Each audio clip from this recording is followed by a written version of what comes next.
இந்த படத்தை சாட்டையிலே வெளியிடுறதுக்கு நான் தயாராக இருக்கிறேன். ஜனநாயகன் படத்தை நம்ம யூடியூப் சேனலில் போடலான்னு ஒருத்தர் சொல்கிறாருன்னா அவர் எந்த அளவுக்கு வன்மம் கொண்டவராக இருப்பாருங்கிறத நீங்கள் பாருங்கள். ஒரு தயாரிப்பாளர் 350 கோடி ரூபா செலவு பண்ணி படத்தை எடுத்திருக்காரு. அவர் படத்தை எடுத்தது உன்னோட யூடியூப் சேனலில் போடுறதுக்கா? இப்போ இது எவ்வளோ ஒரு கேவலமான ஒரு கருத்தாக இருக்க முடியும்? உண்மையில் ஜனவரி 9ஆம் தேதி அந்த படம் வெளியாகி இருந்தால் நடிகர் விஜய் தான் வெற்றி பெற்றிருப்பார். இந்த படத்தை தாமதிப்பதன் மூலமாக ஜனநாயகன் அடுத்து வரும்போது நடிகர் விஜய்க்கும் வெற்றி, தாவேகா தலைவர் விஜய்க்கும் வெற்றி. விஜயை வீழ்த்துவதற்கு வழி தெரியாம அப்படி மொழி பிதுங்கி போயிருக்குது திமுக. இந்த படத்துக்கு தணிக்கை சான்றிதழை தாமதப்படுத்துவதன் மூலமாக விஜய்க்கு ஒரு நெருக்கடியையும் மன உளைச்சலையும் கொடுத்து அதை தங்களுக்கு சாதகமாக பயன்படுத்திக்கிட்டு தங்கள் பக்கம் இழுக்கணும். அது பாஜகவுடைய திட்டம். சிவகார்த்திகேயன் விஜய் அப்படின்னு போஸ்டர் 100 crores அடிச்சிருச்சு அப்படின்னு சொல்லி போட்டிருந்தாங்க. இல்ல, அதை பண்றது சிவகார்த்திகேயனுடைய கூலிப்படை தான். இப்போது புதிய அறிமுகம் ஆச்சி ஹோட்டல் சாம்பார் 50 கிராம் ரூபாய் 20 மட்டுமே. Prince Jewelry in Brahmandamana festive offer. Pay just 6% value addition for all gold jewelry. Prince Jewelry, Chennai. TNC apply. மண்மனம் மாறா சுவைக்கு உதய் கிருஷ்ணா அசல்னே. சிட்டி ஃபாக்ஸ் நேயர்களுக்கு வணக்கம். நான் குரு. வலைப்பேச்சு பிஸ்மி அவர்கள் நம்ம கூட இணைஞ்சிருக்காரு. அவர்கிட்ட பேசலாம். சார் வணக்கம். வணக்கம். ஜனநாயகன் கிட்டத்தட்ட இந்த கேஸ் எப்போ ஆரம்பிச்சதோ அப்பையிலிருந்து இதை பற்றின எதிர்பார்ப்பும் அங்கே என்ன நடக்குது அப்படின்னு தெரிஞ்சுக்கிற ஆர்வமும் மக்கள் மத்தியில் ரொம்ப அதிக ஒரு ஆர்வத்துக்கு கூடியிருக்கு.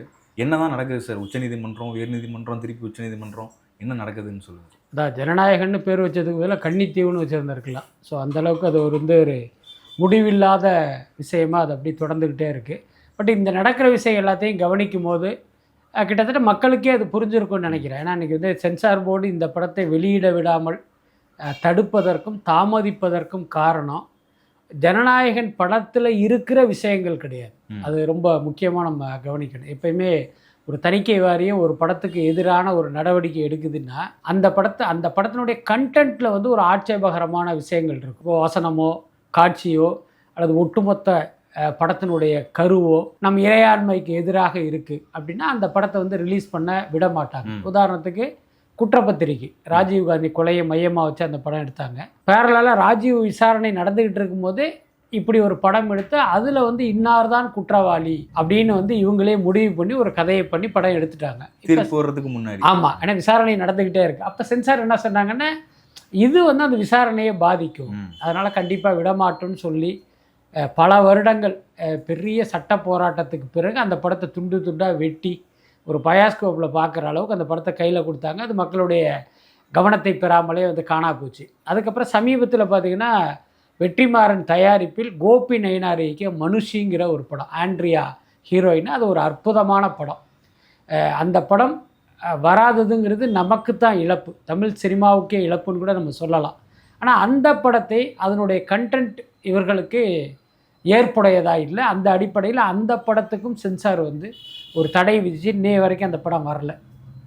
ஆனால் ஜனநாயகன் படத்தை இந்த மாதிரி நீங்கள் சொல்லவே முடியாது. என்ன காரணம் அப்படின்னா அந்த படத்தை நீங்களும் பார்க்கல, நானும் பார்க்கல. ஆனால் அது பகவந்த் கேசரிங்கிற தெலுங்கு படத்தினுடைய ரீமேக்ங்கிறது எல்லாருக்குமே தெரியும். அப்புறம் அந்த தெலுங்கு படத்துக்கு தேசிய விருதும் கிடச்சிருக்கு. அப்போ அது ஒரு தவறான படமாக இருக்காது. அப்போ அந்த படத்தினுடைய ரீமேக்குக்கு ஏன் இவ்வளோ பெரிய பிரச்சனை அப்படின்னா அப்போ படத்தில் எந்த விஷயமும் இல்லை, ஆட்சேபனைக்குரிய விஷயம் எதுவுமே இல்லை.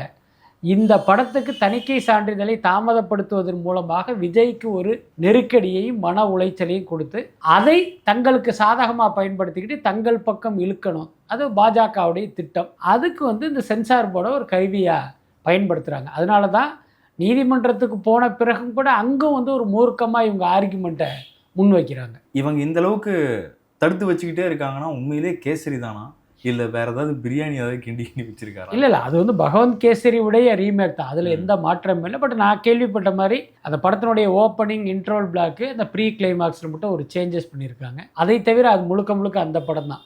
அது இல்லாமல் இவங்க செஞ்சது என்ன அப்படின்னா அரசியல் ரீதியாக சில விஷயங்கள் அது உள்ளர இருக்கு. அதுதான் முக்கியமான விஷயம். அதுவும் கூட திமுக அரசுக்கு எதிரானது தான், பாஜகவுக்கு எதிரானது இல்லை. அதை நம்ம புரிஞ்சுக்கணும். ஆனால் நான் ஏற்கனவே சொன்ன மாதிரி இந்த படத்தை இவர்கள் தடுப்பதற்கு படத்தில் இருக்கிற கண்டென்ட் காரணம் இல்லை. இதுக்கு இன்னொரு விளக்கம் சொல்லணும் அப்படின்னா, போன மாதமே இந்த படத்தை பார்த்துட்டாங்க, ஓரலாக யூஏ சர்டிஃபிகேட்டுன்னு சொல்லிட்டாங்க. சர்டிஃபிகேட் கொடுக்க வேண்டிய நேரத்தில் திடீர்னு பார்த்தீங்கன்னா மௌனம் காக்குறாங்க, எந்த ரெஸ்பான்ஸும் பண்ணவே இல்லை. அதுக்கப்புறம் தான் இவங்க கோர்ட்டுக்கு போனாங்க. புரியுதா இல்லையா? இப்போ நீங்கள் இந்த படத்தில் ஏதாவது பிரச்சனைன்னா சென்சார் என்ன பண்ணும் அப்படின்னா, ரிவைசிங் போங்க, அடுத்த கட்டத்தை நோக்கி போங்கன்னு இவங்களே மூவ் பண்ணிடுவாங்க. அந்த மாதிரி எதுவுமே நடக்கலை. அதெல்லாமல் உங்கள் படத்தை யூஏ சர்டிஃபிகேட்டுங்கிறத ஓரளவும் சொல்லிட்டாங்க. அப்புறம் எப்படி அந்த படத்தில் பிரச்சனை இருக்கிறதா சொல்ல முடியும்? இன்னைக்கு விஷயம் கோர்ட்டுக்கு வந்ததற்கு பிறகு தங்கள் தவறுகளை மறைப்பதற்காக பல்வேறு பொய்களை நீதிமன்றத்தில் சொல்கிறாங்க. ஏன்னா நாங்கள் ரிவைசிங் அனுப்ப வேண்டிய படம் இது, அவர் பார்க்கணும் இவர் பார்க்கணுங்கிற மாதிரிலாம் என்னென்னமோ காரணங்களை சொல்கிறாங்க. அதனால் இப்போ சென்சார் சொல்கிற காரணம் எதுவுமே உண்மை கிடையாது. நான் ஒரு கட்சியை சேர்ந்தவர் ஒரு யூடியூப் நடத்திக்கிட்டு இருக்காரு. அவர் எந்த பிரச்சனையும் வேணாம், என்னோட யூடியூப்பில் ரிலீஸ் பண்ணுவாங்க, ரெவென்யூலாம் நீங்கள் எடுத்துக்கோங்க, எனக்கு எந்த பிரச்சனையும் கிடையாது அப்படின்னு ஆரம்பத்துலேருந்து இன்னும் 2 நாளைக்கு முன்னாடி ஒரு சில ஊடகங்கள்லேருந்து வந்த பொய் பரப்புரைகள்லாம் கூட நீங்கள் பார்த்துருப்பீங்க. ஏன்னா சிபிஐக்குள்ளே இன்கொயரி நடக்கிறது வெளியே தெரியவே தெரியாது, அது ரொம்ப கான்ஃபிடென்ஷியல்.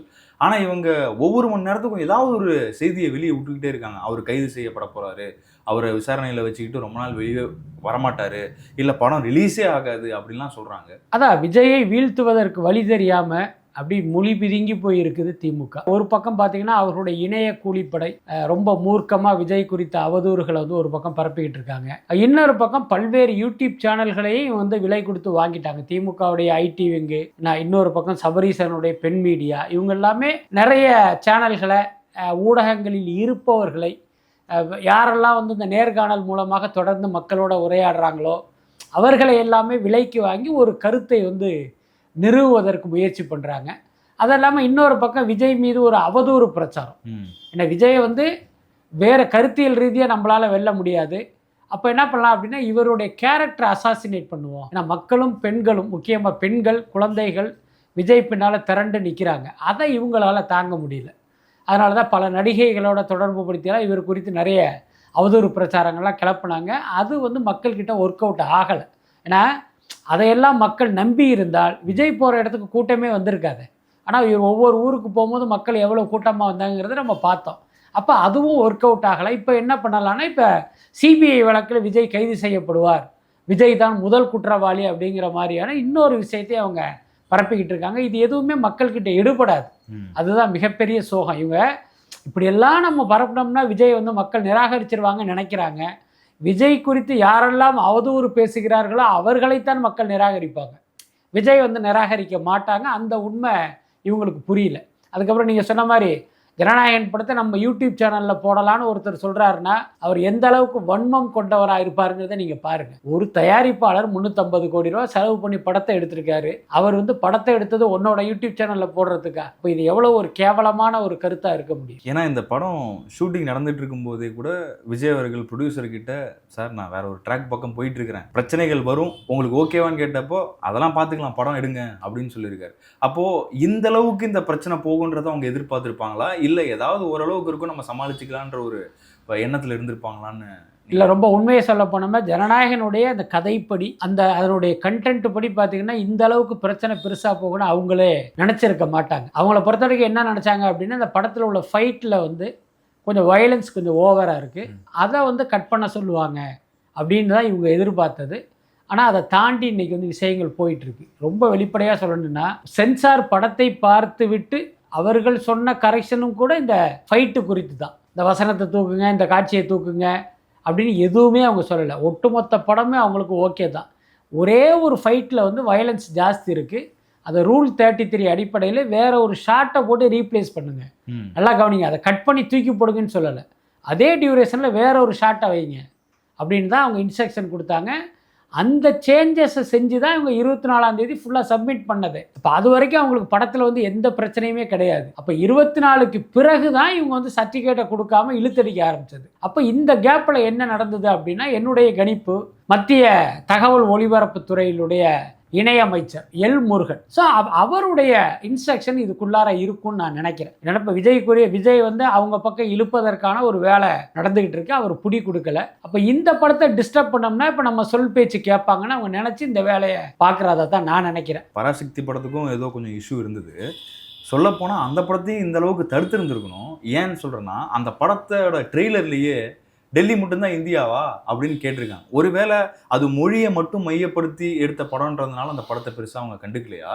ஏன்னா ரிலீஸ் ஆனதுக்கப்புறம் டீமாவே போய் அவங்க வீட்டில இருந்து பொங்கல் வைக்கிறது, கொண்டாட்டம் இதெல்லாம் கலந்துக்கிட்டாங்க. அதாவது ஜனநாயகனுக்கு எப்படி முட்டுக்கட்டை போட்டாங்களோ அதே மாதிரி தான் பராசக்திக்கும் போட்டாங்க. ஜனநாயகனுக்காவது ரிவைசிங் லெவலுக்கெல்லாம் படம் போகவே இல்லை.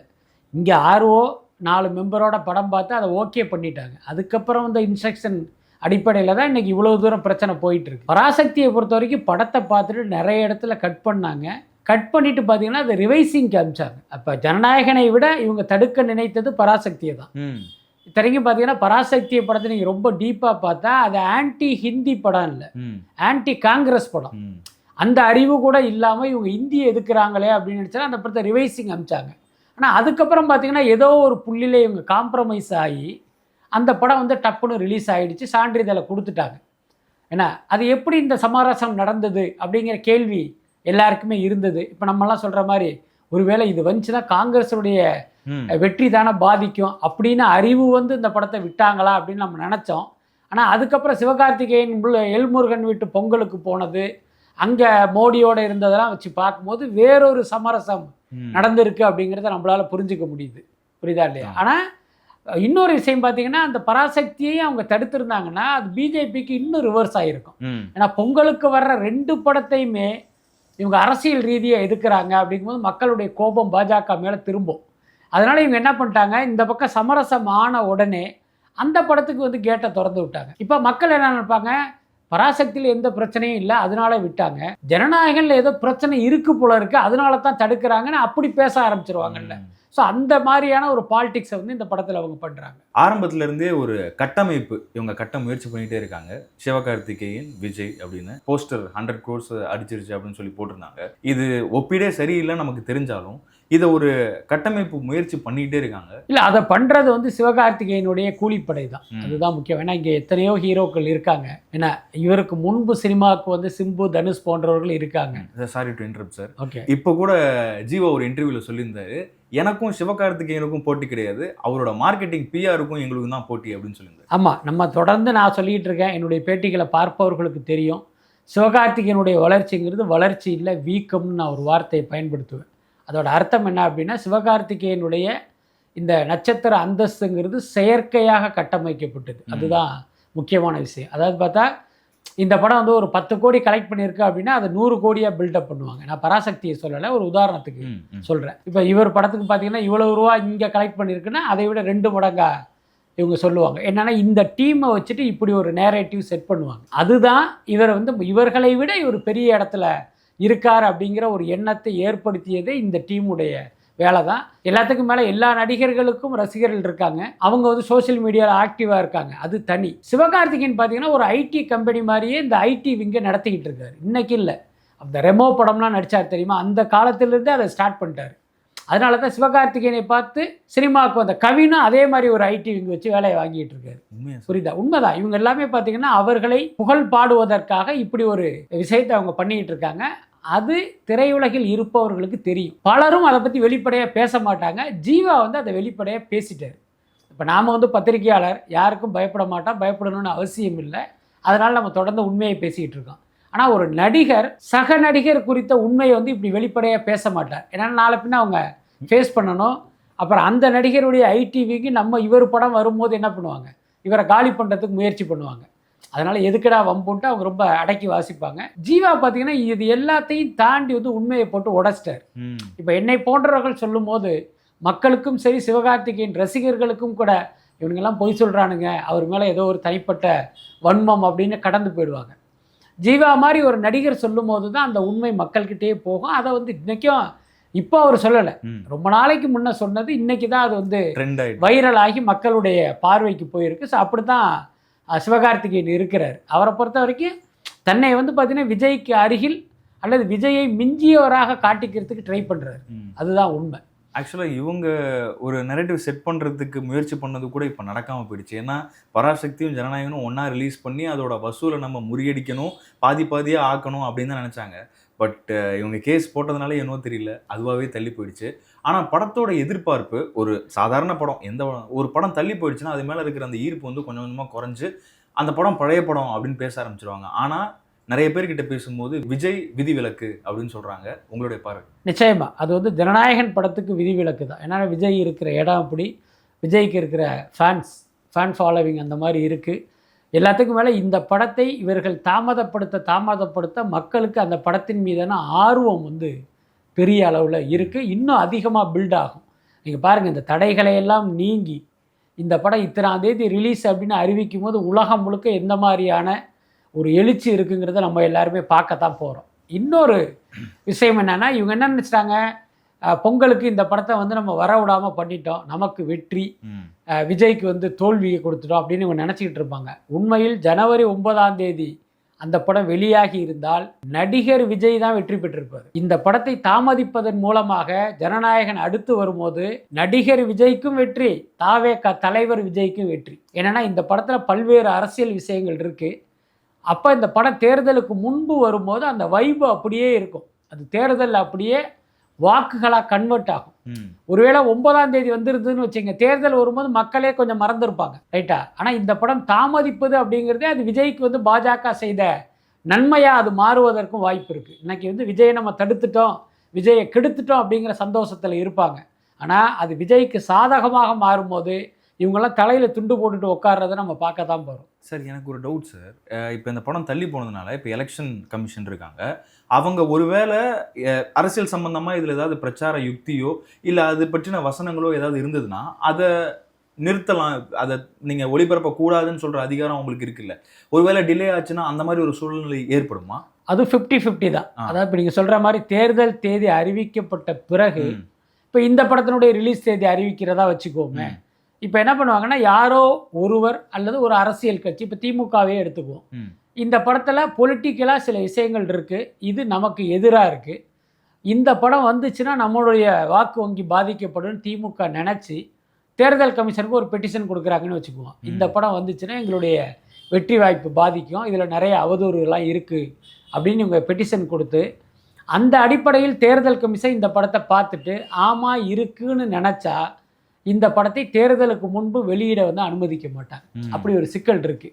அதே நேரம் இதில் இருக்கிற அரசியல் உங்களை சொல்லலை, பொதுவாக அரசியல் பற்றி பேசியிருக்காங்களே தவிர திமுகன்னு குறிப்பிடலை, இது திமுகவை குறித்தது இல்லை அப்படின்னு நினச்சிட்டாங்கன்னா இந்த படத்தை என்னன்னு கேட்டால் ரிலீஸ் பண்ணுறதுக்கு வாய்ப்பு இருக்குது. எல்லாத்துக்கும் மேலே அந்த நேரத்தில் தேர்தல் ஆணையம் எடுக்கிற முடிவு என்பது கிட்டத்தட்ட பாஜகவினுடைய விருப்பு சார்ந்து தான் இருக்கும். ஏன்னா இன்றைக்கி பார்த்தீங்கன்னா தணிக்கை வாரியமும் பாஜக சொல்படி தான் நடக்குது, தேர்தல் ஆணையமும் பாஜகவுடைய ஒரு அமைப்பாக இருக்கிறத நம்ம பார்த்துக்கிட்டு இருக்கோம்.